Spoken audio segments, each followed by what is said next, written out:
is Deputy First Class Carey Gerres. I'm currently assigned to the Criminal Investigation Division, and I'm actually part of the Child Advocacy Center. At the CAC, we investigate crimes against children to include serious neglect, physical abuse, and also sexual abuse. Kilo and I became a certified therapy team in 2013 through Pause for People.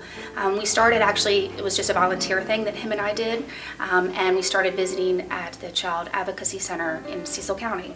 And I started hearing about all the great things they were doing with dogs up there, as far as kids going to court with kids, those sorts of things. So luckily I had the support from the Sheriff's Office and my supervisors to start bringing Kilo to work with me. So when scheduling allows, I bring him to work, and he's actually been into some forensic interviews with kids. He's been, acted as a greeter as they've come in, and actually because we have a therapist on staff also, sometimes kids that come in, they're very uncomfortable. They see Kilo, they meet him. He can go into the therapy, session with them. So we've actually seen some great things happening, and we're hoping to kind of continue that, but really seen him make a difference in some of the kids that have really responded well to him.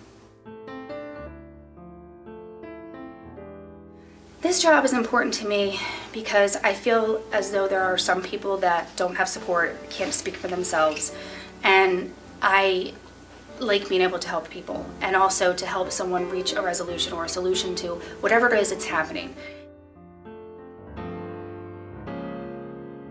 I think the most important thing that I do, or at least have a small part of, is that victim, which is that child that's coming in to tell us about the abuse that they've endured, is being able to make that child feel like they're being heard and that they're believed.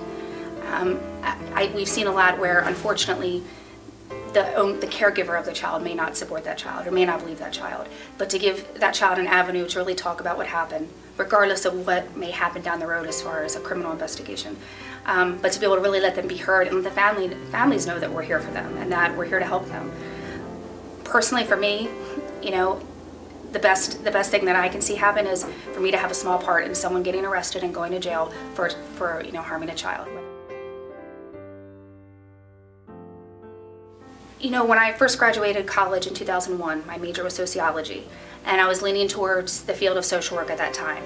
So I was able to get a position working sort of as a caseworker, and that exposed me to not only social workers, but law enforcement as well. And as I saw their different jobs and the roles that they play, I leaned more towards law enforcement. My fear, of course, was I had no experience, I had no military experience, I don't come from a large family of law enforcement, so I wasn't sure if I was going to be able to make it, truly. I remember an officer telling me something when I was in Baltimore County working for this position, telling me, you will learn something new every day and you'll always be challenged. I believed him, but I never really understood how true that was until I came here. So I decided, you know what, if this is really what I want to do, and this is the type of career I want to have, I need to just try it. And if I fail, I fail, but if I don't, maybe it'll be great. And thankfully, it's been awesome.